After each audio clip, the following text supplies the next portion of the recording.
Hi guys, तर आज तुमच्याबरोबर शेअर करते एक मिनी ब्लॉग। तसं आज मी नाश्त्याला बनवलेला इडली आणि डोसा। लाडूला माझ्या इडली खूप आवडते म्हणून ती अशी सुक्कीच खात होती, तर तिला आणि आकाशला छान नाश्ता दिल्यावरती मी सुद्धा नाश्ता केला। ही चटणी पण मी घरातच बनवलेली, पण मला एवढा उशीर झालेला म्हणून याची व्हिडिओजच नाही काढले। तर फटाफट नाश्ता वगैरे झाल्यावरती इकडे आकाशनी लाडूला दुपारी कपडे आणलेले, म्हणजे तिच्यासाठी थोडी शॉपिंग केलेली त्यांनी जाऊन।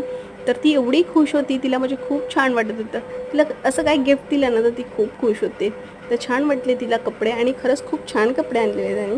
संध्याकाळी तसं मी आणि माझी मम्मी आणि माझी बहीण, बहिणीचा मुलगा आणि माझी लाडू आम्ही निघालेलो राधाकृष्ण मंदिरात जायला, हरे राम हरे कृष्णाच्या मंदिरात जायला, म्हणजे जूला।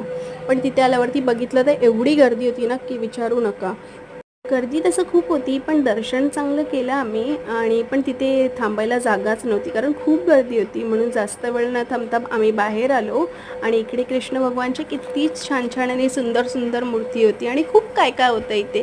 आम्ही फूड काउंटरच्या इथे पण गेलो, तर इथे माझी लाडू पेस्ट्री हे सगळं बघायला लागली। गोड गोड म्हणजे जे तिला खूप आवडतात, जसे गुलाबजामुन, ती गुल्लू बोलते त्याला, ते तिला खूप आवडतं। तर माझ्या बहिणीने इकडे तिला केक आणि गुलाबजामुन पण घेतलेले, परत बरंच काय काय बर्गर वगैरे घेतलेला।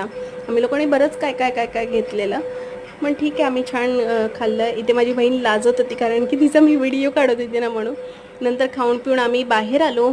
असं बाहेर पण गर्दी होती, पण आम्हाला बसायला जागा होती। इथे माझी लाडू आणि तिचा दादा पण खूप खेळत होता, आणि माझ्या मम्मी आणि माझ्या बहिणी आणि माझ्या पण गप्पा गोष्टी चालू होत्या, म्हणजे खूप छान वाटत होतं मला। आणि मग निघालो आमच्या घरच्या वाटेला, पण जाता जाताच खूप भूक पण लागलेली, म्हणून पिझ्झा हटमध्ये गेलेलो। तर तिकडे पिझ्झा मागवलेला, पण ठीकठाक होता पिझ्झा, म्हणजे याच्यापेक्षा चांगलं जेवण तर हरे राम हरे कृष्ण मंदिरात मध्ये आम्ही खाल्लेलं। पण काय नाही, मस्त गेला दिवस। तर चला, तुम्हाला व्हिडिओ आवडल्यास लाईक आणि सबस्क्राईब नक्की करा। Bye bye.